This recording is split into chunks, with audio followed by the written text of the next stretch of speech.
With गौरव गुरु। और आप जैसा कि मैंने आपको पहले बता दिया था कि आपका जो रिज़ल्ट है वो आने वाला है, आज शाम तक आ जाएगा। तो देखिए वही हुआ है, बिल्कुल हमने सटीक इन्फॉर्मेशन आपको दी थी। तो देखिए रिज़ल्ट आ चुका है।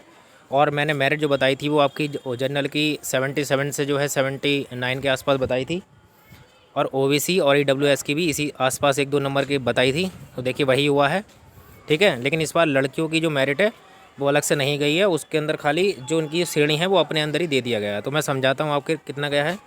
तो फर्स्ट ऑफ ऑल जो सब सेलेक्ट हुए हैं उनको बहुत ज़्यादा बधाई। तो देखिए इसके अंदर काफ़ी सालों के बाद ये मौका मिला है। तो यहाँ पर आप देखेंगे कि जनरल की जो कट ऑफ है बिल्कुल सटीक, अगर देखें आप बिल्कुल करेक्ट जो है 79 नंबर पर गई है, ठीक है। अंतिम जो चयन के लिखित परीक्षांक थे वो लगभग 31 थे उस टाइम पर, और जन्मतिथि वगैरह से हमें कोई मतलब फ़िलहाल है नहीं अभी।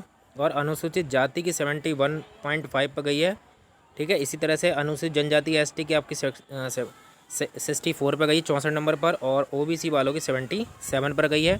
तो जैसा हमने बताया था लगभग वही जो है कट ऑफ है और वही जो है अंक है।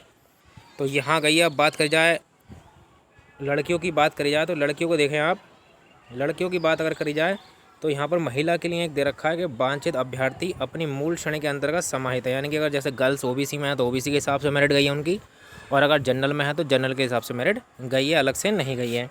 विकलांग जन की 72, देखिए विकलांग जन की भी काफ़ी ऊँची मेरिट गई है। तो अब लगा सकते हैं कि हर साल मेरिट जो है हर किसी कैटेगरी के लिए अब हाई जाने लगी है। ये नहीं कि कोई विकलांग है या किसी कैटेगरी का है, चाहे वो एससी का, अब धीरे धीरे मेरिट अप होने लगी है। और भूतपूर्व सैनिकों की सबसे कम गई है, ये गई है आपकी 46.5।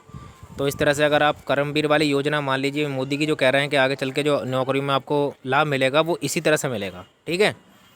और स्वतंत्र सेनानी जो आश्रित हैं उनकी जो है 76.5 गई है।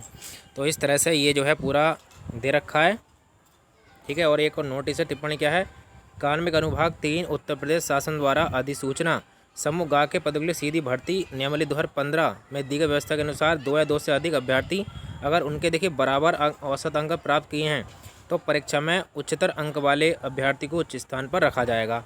यदि 2 अभ्यर्थी लिखित परीक्षा में भी बराबर अंक प्राप्त करते हैं तो उन्हें सूची में उसके अभ्यर्थी को उच्चतर स्थान पर रखा जाएगा जो आयु में बड़ा होगा।